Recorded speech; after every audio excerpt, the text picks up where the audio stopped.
I just started the recording, so welcome to our last webinar, and I'd like to thank Jack Whalen for agreeing to do this. He brings an immense amount of experience and a different topic than we've focused on before, and it's a critical topic for any cancer patient or any actual person, because what we need now is we need a lot more knowledge about cancer. We need a lot more legislative action. We need a lot more people involved, whether it's the moonshot with Vice President Biden or advocates out on the trail like Jack. So here's a little bit about Jack.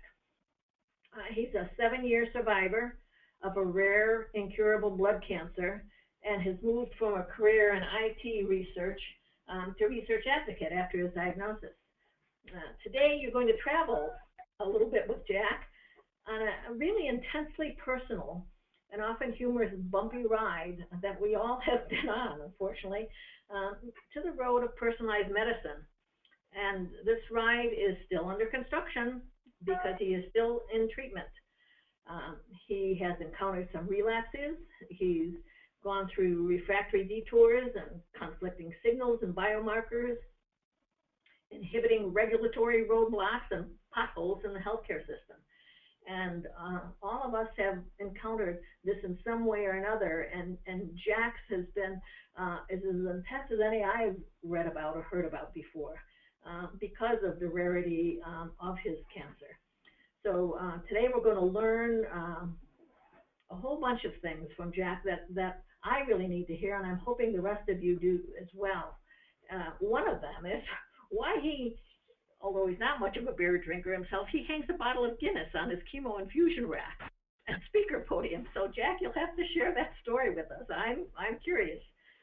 He has a really in-depth professional experience using business communications and research skills from his career as a Wall Street research analyst in IT. So the exciting thing about having Jack on board today is that he will bring his professional experience in a way that the rest of us just haven't been exposed to yet. So that's, I think, the most valuable thing for any advocate to hear is that your real life experiences give you a strength that the others around you may not have. And so it's very exciting, Jack, for me to know that there's someone out there like you that's got the skill set to be able to take this as far as it needs to go and as wide as it needs to go. So with that introduction, let's get started. So thank you, Jack. Well, thank you, Peg. That's quite an introduction. It might only go all downhill from here because you've set the expectation levels pretty high. You know, it's interesting. My voice is just a little bit shaky right now because it is from the effects of chemo. I'm actually still in therapy. I get weekly infusions of a combo mix. So it's kind of important. We're all in this together. I am not really any expert on legislative advocacy, except, you know, for the last 3 years or so, I've done a lot of time in the federal government space and state legislator trying to educate lawmakers about things that are important. You know, 2 real key messages as we get started. The first is our individual patient or caregiver story or advocate story really resonates with lawmakers. They really do like to hear what's going on in the real world. And the next thing is we have the ability to leverage other larger organizations, other advocacy groups that can help us get in front of the lawmakers to, you know, to give them our pitch, our understanding, or as they say, our ask. So along the way, if you'd like to ask any questions, just kind of raise your hand through that screen on the side. Again, I'm not giving medical advice, but just kind of providing information about my experiences. So I'm going to skip over the CISN mission. I think everyone here knows that. The PowerPoint presentation is something I put together a few weeks ago. If we go to the next slide, we'll talk about the learning objectives. As each of these have some very specific objectives, we really want to better understand the legislative advocacy process, give you some examples of effective advocacy, and really learn to where to go for more information. Next slide. So, I think it's really important that we all can get what we want by collaborating, by leveraging, by educating lawmakers and policymakers. And, in our government today, there's a big discussion underway about the intersection of science and government policy. We are all keenly interested in what's happening in science, and yet, our government has had a strong government policy to invest in biomedical research for a long time. Last year, we didn't fund NIH very much. In fact, it was up only 0.5%. And this year, funding is restored. And plus, if we get the 21st Century Cures Bill finally enacted, which is currently stalled in the Senate, but if we get that done, that's going to really help restore much of the important funding that we're looking for. Next slide. So I'd like to today, just quickly for this presentation, give you my personal story and why I became a legislative advocate, and talk a little bit about some professional programs to help prepare for legislative advocacy. And these come from organizations such as the American Association for Cancer Research, American Society of Clinical Oncology, National Organization of Rare Disease, and so forth. Really maybe chat about understanding legislative advocacy, why it's important, some of the challenges and opportunities.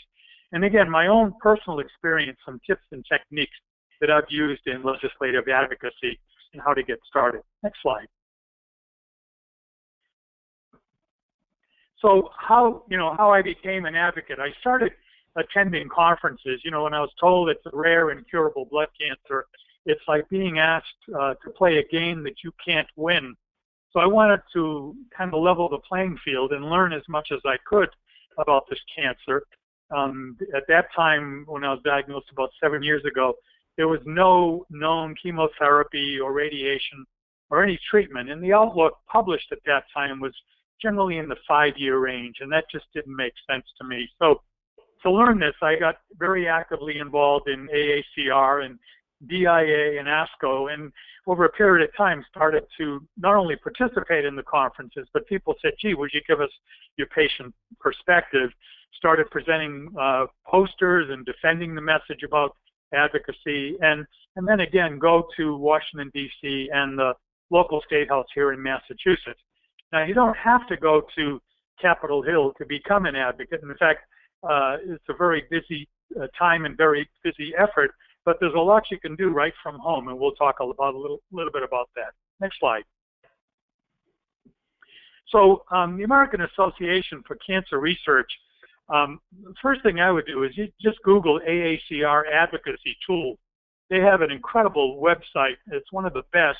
And then if you just click on Join the Cancer Action Alliance, and I would do this right away, you could start getting news alerts and how to join others that are interested in advocacy. This includes some easy-to-use service and find contacts and connect with legislators so you know who the names are and their email addresses. They even provide some sample letters. You can start communicating with your congressional staff, and they'll give you some advice on how to get appointments and who to meet, where to make phone calls, some examples of emails and letter writing, and some other resources that are available through AACR. Next slide. Now, I like to communicate through print media. I spend a lot of time trying to get letters to the editor or a response on the op-ed page. I think this is really a good way of communicating with your local senators and representatives. On the website, the AACR website, they have a great frequently asked questions group. And then there's a great summary of federal agency and cancer programs. The links to all of these sort of alphabet soup agency names are on that site. Next slide.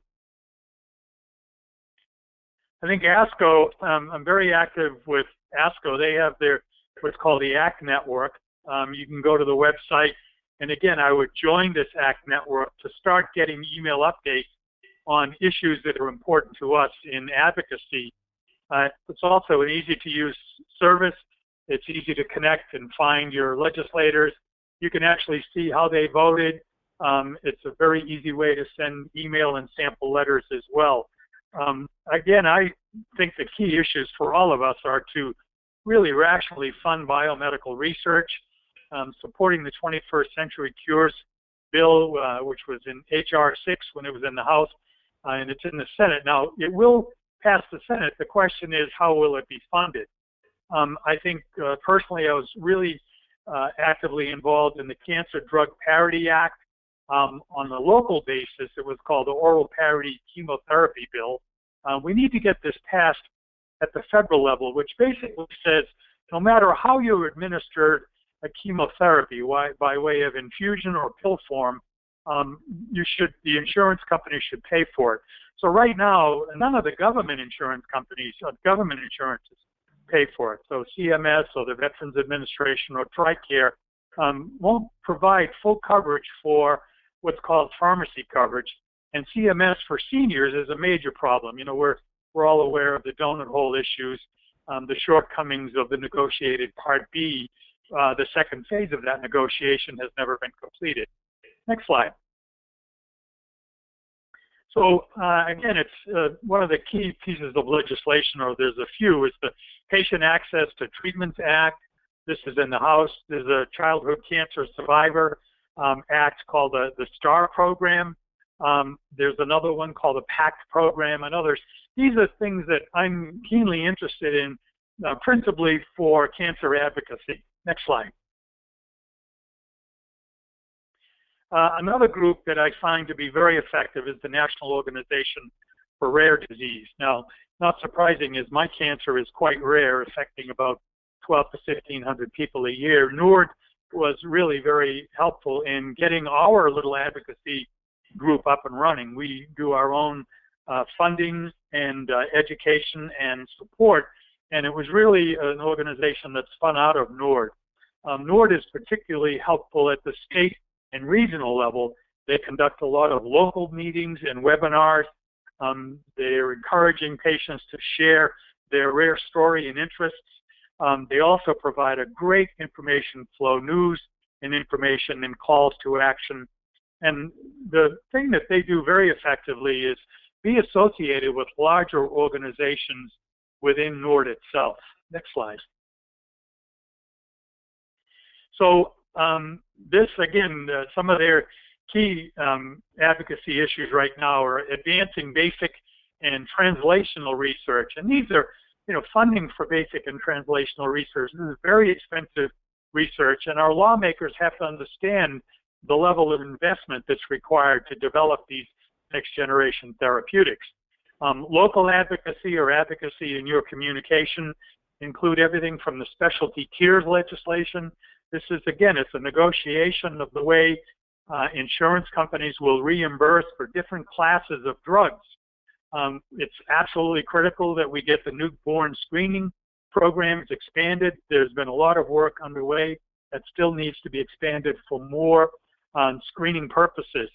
The Medicaid expansion, which really is covering additional folks that are not subject to coverage under the present implementation of the Affordable Care Act, definition of essential health benefits and others. So rather than, you know, I think most everyone online probably are familiar with these legislative issues. Next slide, please. So, boy, one of the important issues is this co-insurance issue, where insurance companies are placing a greater burden on cost of pharmacy, passing on co-insurance, which can be anywhere from 20 to as much as 35% of the cost of a pill form of chemotherapy. So if you're paying for a pill, which many would consider a $10,000 pill to be expensive, I don't think a $10,000 pill is expensive, when the alternative for me has been $50,000 to $75,000 of infusion cost. But this co-insurance, when a patient has to pay 20% of that lower cost $10,000, it's very expensive for the patient and nobody else. Medicare Part D, things like the donut hole, where seniors are not fully covered for some period of time, that's a major issue. Anyway, you know, rather than providing complete details on things like companion diagnostics and molecular diagnostics. We really need to get the insurance companies, commercial and government, to fully fund and provide for the reimbursement of these diagnostics. You know, the issue of the biosimilars legislation, clarification, we passed that in Massachusetts, which basically helps set some ground rules on the implementation and use of biosimilars. The biggest risks to us patients was that under a certain provision of the Affordable Care Act, a local insurance provider could automatically choose the lower cost therapy. So if there's a biosimilar, which is a lower cost, the insurance carrier could point in the direction and actually force coverage of that. Well, we got that clarification saying that cost should not be the driving force for choosing a biosimilar. There's issues of exchange of intellectual property and agreement between companies that enable the biosimilar business to emerge, but it shouldn't be based on the least cost scenario. We need to strengthen the drug development process, especially, you know, keep the orphan drug tax credit. Now, a lot of us talk about, you know, closing these tax loopholes. Well, the orphan drug tax credit is an example of a tax loophole, and this really encourages the development of development of orphan drugs for orphan disease, and there's a credit for companies that develop those therapeutics. So that credit is actually a tax loophole when you look at it from a business standpoint. So we have to be careful as advocates when we say, let's shut down all tax loopholes, because these loopholes, again, are investments and they're designed to encourage the development of orphan taxes in this case. I'm going to skip over the next, they're not too important at this point. So the next slide, please. So another of my favorite groups is this, the Rare Disease Legislative Advocacy Group. This is a very powerful, very effective advocacy organization based in Washington, D.C. I would do a search on RDLA, click on the Stay Informed button that they have there, get your email address and profile in there, and you'll start to receive their news. They do a fabulous job updating specific bills, what's going on in the House and the Senate. They make it very easy for you to sign on and support certain bills, and they provide a really great information flow of action alerts, you know, what's coming up. So if you go to the website, you'll see these opportunities to click on events, policy reports, advocacy tools, and so forth. Just a very effective, very professional organization. I've been to Capitol Hill a couple of times, maybe 3 times with them, and they set up these face-to-face appointments, not with just legislative aides, but you get to meet the senators and congressmen, and I've just found them to be an absolutely great group to work with. Next slide. So, Jack, do you mind if we go back one? Yep. Mm-hmm. So for me, it's really shocking to learn how many problems we have with coverage and with insurance and with laws that need to be fixed. And yeah, I'm wondering, when I used to do this, when I used to go to DC and lobby, it was almost down party lines, and I mean, it's worse now than it used to. I don't know if having Biden involved, is Biden ever going to get this deep into it where he knows these kind of problems that people, you know, hit every single day, there's families every day hitting this. How do we get past this political thing where they vote no just because, you know, of their party? Yeah, you know, that's a great question. Let me, I'm glad you asked that, Peg, because it's very important.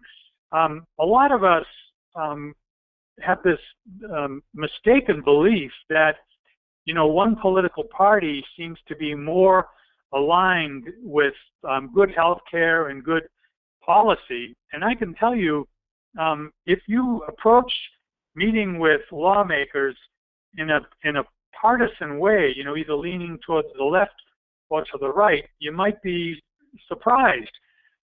This recent 21st Century Cures bill, which I view to be very, very important to provide very important funding for biomedical research, it was completely stonewalled by the Democrats.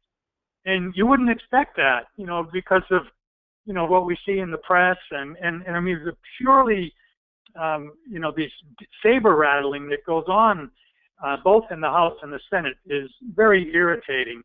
And so I would just say that there's plenty of room to blame everyone here.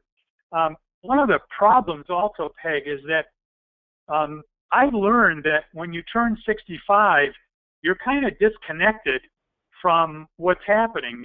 You're not aware of the major issues with Medicare, the shortcomings of Medicare until you turn 65. And by the time you're 65, oftentimes you're no longer in business and you're kind of off on your own, and you're not aware that, gee whiz, I'm getting whacked here. Well, we took a ton of money out of the Social Security system. There's no money in the Social Security system today, and so therefore seniors are getting the short end of the stick for pharmacy coverage, for example. This negotiation of Part D, which was instituted by President George Bush Sr., has never been completed because of the battling going on in the House and the Senate. But it was never the intention that we would have this donut hole for as long as we have it and still in there. So again, that's a great question, Peg. I'm sorry that that is the political environment that we're in, but as advocates, we need to be completely nonpartisan and be careful on which side we lean, because you may be unpleasantly surprised. Right. So, so leaving each party out, it's the ability to come together that is the concern. And I thought Stand Up to Cancer would sort of do that, but they've been focused on the research. If Biden or if anybody, this kind of information needs to get out to the general public so that everybody knows it, so that everybody hears it, so that everybody can say, of course we need to fix this. Of course we need to fix this. Why aren't we doing this? This is sort of buried information. It is. Yeah, it really is. And it is unfortunate. It has become a political football, and things just are not getting done. And, both sides will claim, they understand why this is happening. And it's a shame. Really, in legislative advocacy world, we need to, convince lawmakers of the urgency of getting this done. The battling, it's the worst that I have seen in years. I've never seen such partisanship. And when a lawmaker starts to do that, I politely say, look, I don't want to hear anything about the other party. And oftentimes they go radio silent because so many of them are embracing these talking points. It's really a very, very sad situation in there. I've never seen it so bad. So, but we advocates are, if we can stay neutral, we're in a strong position to get them to act. And I can tell you, I've seen many instances where a small group of advocates just push through legislation. And, so it's very encouraging. That's why I stay actively involved in the legislative world, which is no easy place to be. Great information, Jack. Thank you. Good. Okay, next slide. So, RDLA, again, they really do a great job. They've got office space in Washington, D.C. that if you need to be there, they've got workstations and meeting space. They provide, consulting advice on what to do, going into the legislative world and grassroots strategies. And the online tools to contact members of Congress, they too have an exceptionally good program. If you say, we're looking for members from a certain geographic area or political persuasion, or those that are supporting a bill or previously supported another bill, all types of search engine capabilities. They're very good at doing coalition building and legislative support. One of the best things they do are what are called lobby days and congressional briefings. They really fill the rooms whenever they do these congressional briefings. And the lobby days are very productive, face-to-face meetings with senators and congressmen, not just the legislative aides, which are very important, but I believe it's just as important that we meet with the actual senators and representatives. they are a good clearinghouse for all legislative, especially anything affecting rare disease for patients and caregivers. Next slide. This is boy, there's so many opportunities to be photographed in front of, I think that's the Rayburn building, if I'm correct. But this Rare Disease Week is one of the highlights of RDLA, and they do provide for travel scholarship for, smaller independent advocates to get there and pick up your airfare and hotel. Next slide. So Jack, how do they relate to Genetic Alliance? I don't know. I know that they have a collaborative effort. There have been several examples of where these advocacy groups get together, on certain pieces of legislation. But, the actual, sort of hand-holding and engagement with Genetic Alliance, I don't know how that's done. Okay, because I know that some of those folks have been have been involved in the Rare Disease Week. They were, they walked the halls of Congress with us. So. Okay, good, because they're a really, really well-organized group, but they're made up of, hundreds and hundreds of small groups, and a lot of them are affecting children's genetic abnormalities, and so it's much bigger than cancer. So they cover this huge umbrella, but they have an infrastructure, and they have a lot of like you're saying, you need to hold hands during all of this going on with as many groups as you wanted. So I was just hoping that they were involved with RDLA somehow. Yeah, they do. They certainly collaborate, because I remember seeing a lot of what I call the pediatric mums. Pediatric mothers are some of the most effective advocates. Don't mess with mom. I'll tell you that. They're very effective, and there's an underlying sadness here.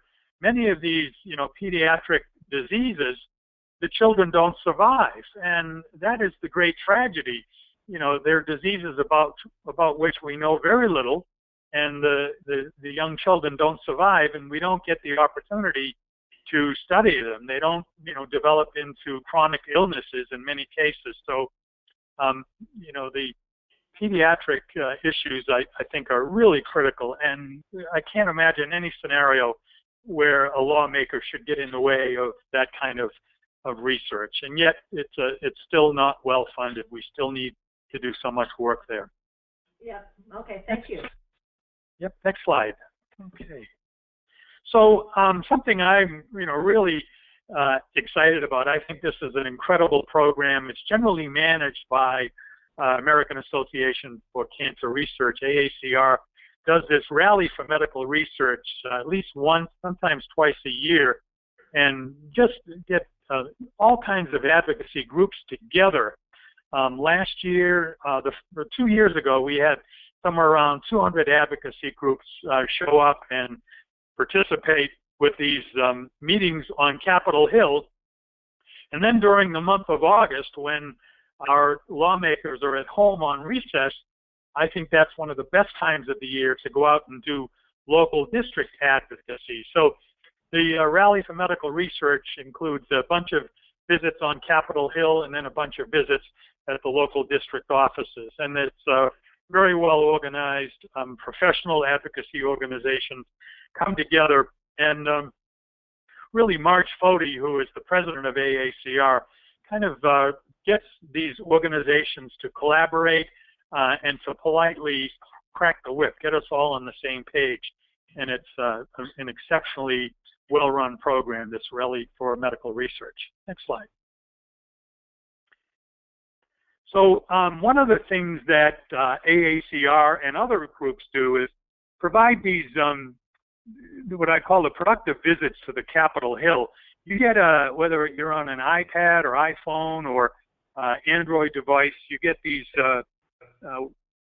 mobile apps that keep track of your time, who you'll visit with, where you'll be. There's even actually maps to help you get around the halls and corridors of the State House and the Senate and the many different buildings. And it's a mobile device app that really helps you know where to go, who to see. It gives you a lot of background on each of the lawmakers that you'll meet with. And I've just found that these apps are incredibly valuable. And AACR is one that uses the group called Soapbox. Soapbox is sort of a lobbying assistance firm based in Washington, D.C. It's very helpful. Next slide. So just I'm showing off here. Here's some photos of what goes on at the Rally for Medical Research. You might recognize some of these advocates' faces. I see Bert in there. That's he and I down in the lower left corner smiling there. So next slide. Oh, some more. I'm showing off my Rally for Medical Research T-shirt in the lower right corner here, but needless to say, I'm a big fan of this program. Next slide.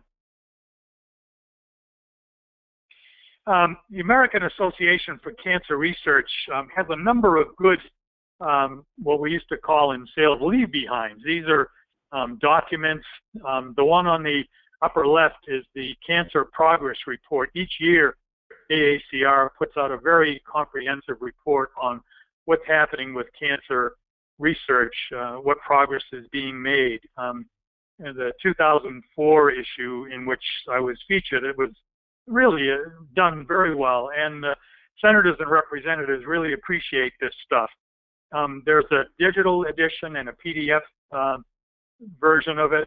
There's also excellent examples of one-page infographics if you want to leave something behind that helps solidify and clarify your message. There's many different types of infographics that you can put together coming from the progress report. These reports are free. I would definitely go to the AACR site and order a few for your own congressional representatives and for yourself. It's exceptionally good, especially in legislative advocacy.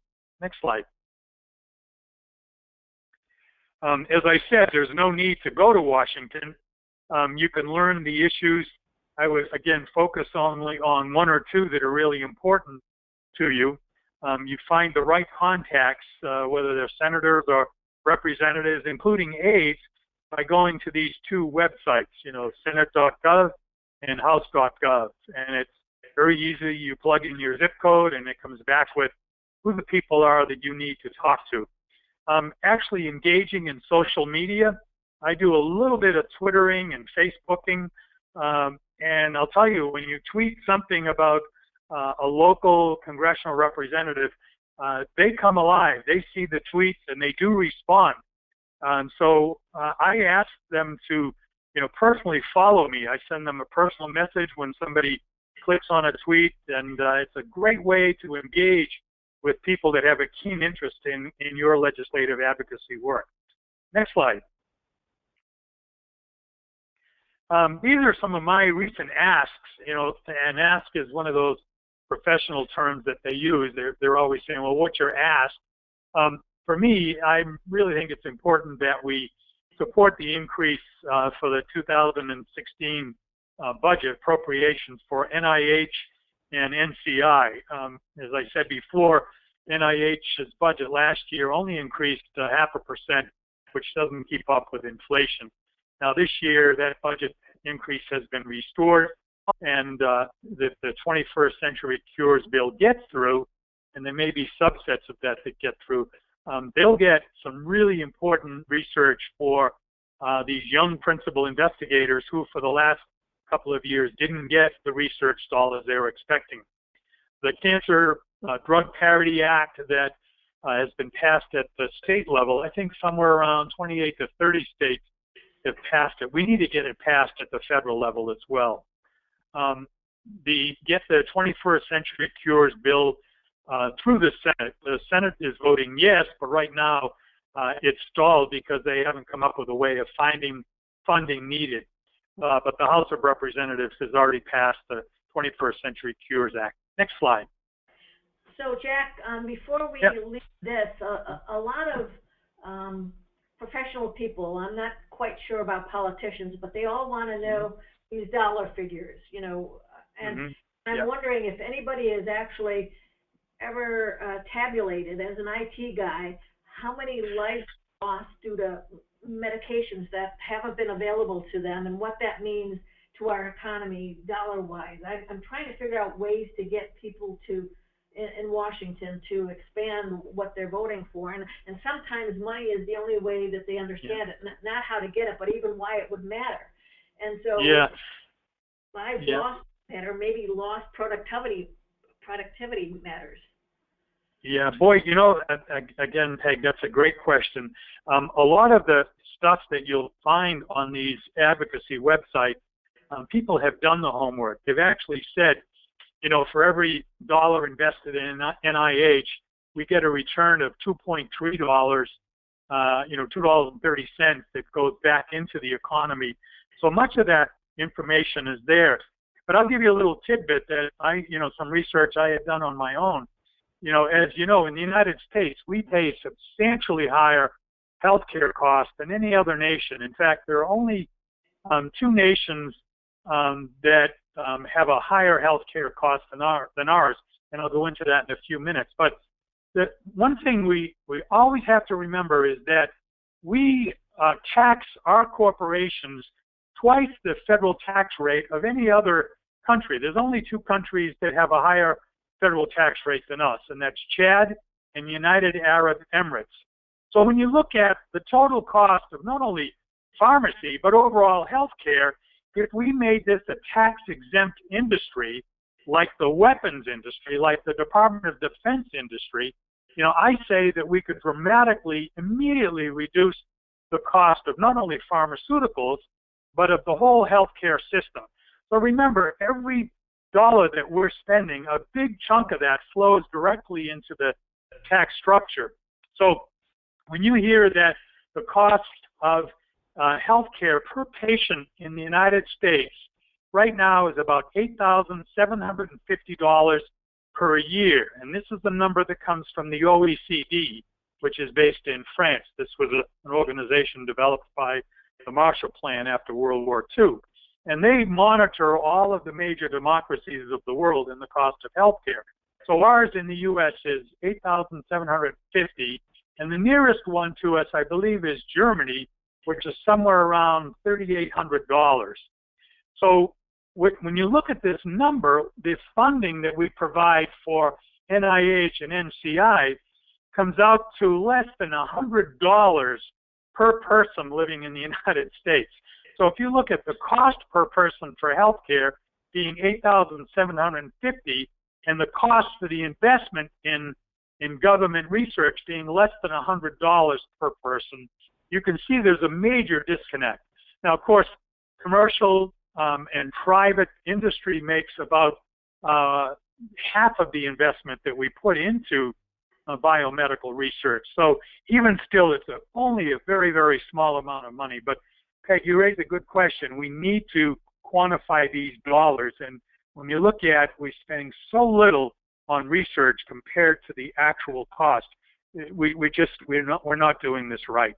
You know, the cost of our pharmaceuticals today still represents about 10% of the medical cost, the same as it was back in 1969. Yet we're relying far greater on biomedical therapeutics than we did a few years ago. A lot of the assumptions that we make about modern medicines are so out of date. Anyway, next slide. Well, that's great information. Thank you. Yeah. So local advocacy for medical research is something I feel very strongly about. As I said at the beginning, write your personal story, and very brief. We all like to tell our story, whether it's a direct patient or caregiver, but our lawmakers are very brief. They don't want to read details, but I would focus on key issues which are important for you or for someone for whom you care. If you can connect your story to what you're asking for example, why fund this research, it helps. It also helps if you specifically say, I'm a volunteer, I'm an advocate, I'm a constituent. You vote for the people. These people work for us. They're our boss. Point out that you're a survivor or you're a spouse of a survivor or parent. It's very important that lawmakers connect with you personally. Call your members of Congress, their local office today. There's a switchboard number here that hopefully people can use, but ask for them. Speak, get on the phone, find out who is the person you need to be talking with, and ask them if there's an upcoming town meeting, what's called a town hall meeting, where they will set up 2 or 3 locations near where you live and meet with you. Ask to get a face-to-face meeting at the local district office, and more often than not, they have 1 or 2 district offices. And I can tell you, they do want to see you face-to-face. They believe it's very powerful. I think it's important that we get the contact names, email addresses, direct and mobile phone numbers, and to stay in touch. We can't just go in and, ask and then go away. And we've got to send the first of many thank you messages. And we've got to make it personal. And I tell you that these little tricks make a big difference. Next slide. So as I said earlier, August, is one of those times of the year where people like to go on vacation. And I can tell you it is the best time to meet with members of Congress. If you set up an appointment 2 weeks in advance before they go on recess, so no later than the middle of July, be persistent, make repeated phone calls if necessary, and, just ask for a very brief meeting. Ask for 10 or 15 minutes of the time, describe the issue, and if the staffer says, I'll meet with you, as long as it's a healthcare staffer, I would say yes. Be there, be prepared. I find that, during the visit, it's so important that, we relax, have some fun, be very confident, and be likable. Don't go in with many of us advocates have this axe to grind. We become old curmudgeons, and we get all upset about, why aren't you doing this? And I think it's so important that when we engage these people, it's like any sales call. We want to be nice to them.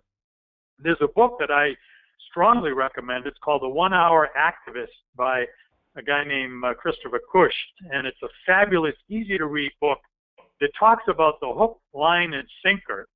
The hook, is who you are. You're a volunteer, and what's important to you. The line is, why do you care? What's your story? And the sinker is your request. What are you asking for? You're asking for a commitment of some kind. For example, to co-sponsor a bill, to vote yes or no on a particular piece of legislation, or to follow through on the next step. I think it's very important that we all have business cards, exchange contact information and business cards, and again, follow up with a thank you. Next slide. Now this is a slide only for everyone who's going to be on this call today or the subsequent webcast. When you go to the local office, you do want to leave, bring some kind of lead behind, typically a 1 or 2 page sheet of information, perhaps your story, maybe a copy of a reprint or something that was put in the op-ed. I like the 1-page infographic that tells the story, and certainly leave your smile behind. But for me, the real secret weapon is bring a 35mm camera. And the reason for this is that you tell the local aide that you would like to shoot a picture for your local newspaper, the San Francisco Chronicle or New York Times or Boston Globe. And 99% of the time, you will get a face-to-face meeting, even if only briefly, with the congressman or senator if they're there in the office. I'll tell you, the camera trick works every time. It's very, very powerful. I often bring a proposed draft of a news article or an op-ed piece and say, gee, what do you think? Ask their opinion before you go to print. And they really appreciate it. And the little old sales technique, always be closing, ABC, always be thinking about what you're asking for. Next slide, please. So for, advocacy for medical research, this is kind of, I'm not going to kill you with all the bullets here, but it's so important that we stay connected with members of the House and Senate. There are not many, there's 435 members of the House and there's 100 members of the Senate. The number of members that represent you depends on the population of the state where you live. So you may, depending on the size of your state, you may have only 2 members in the House, or you may have 8 members of the House. But it's important that this small number that we stay very close to them. And you do this by, saying thanks for the interest, for the meeting, the support. As I said, you can't call just once. You need to completely stay in touch, emailing interesting stuff, little short messages, maybe links to videos and YouTube, for example. Send messages with links to helpful stories to help tell your story. And again, this one-page infographic, just a way of quickly summarizing what's important to you is a great way to get that data in their hand. And again, as I said before, ask for their position, their support. The co-sponsoring of a bill is so important, and it really helps when it's a bipartisan effort, when you get both Democrats and Republicans supporting it through co-sponsor. And it's always, it's good to ask for the order, as I said earlier. Next slide. So I say this is so personal. These people that we meet, we are their boss. Sometimes we're in awe of these legislators. These are some of the folks that I meet with on a regular basis. And I know I'm their boss. I absolutely have influence over Senator Warren or Senator McGovern or whoever, and they know that I'm vocal. And when I say I'd like to meet with them, they go, we're going to meet with Jack, because it's always been a professional engagement. And they know that I'm vocal, and all of us can become that vocal, engaged advocate very, very quickly. Next slide, please. So the key legislative call to action, just to summarize here, for rationally fund biomedical research, especially at NIH and NCI, this has to be a national priority. We can totally dramatically reduce the overall cost of healthcare.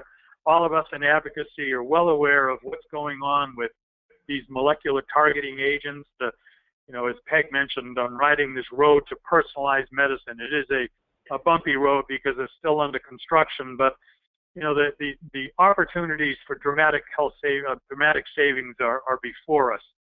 This precision medicine is truly a game changer, and we certainly can't sustain the way we do remedial care. We've got to do a better job at not only preventive care, but prognostic care along the way. Next slide.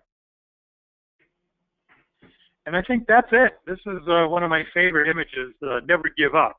But I want to thank everybody for being online today, and certainly everyone who connects by way of webcast.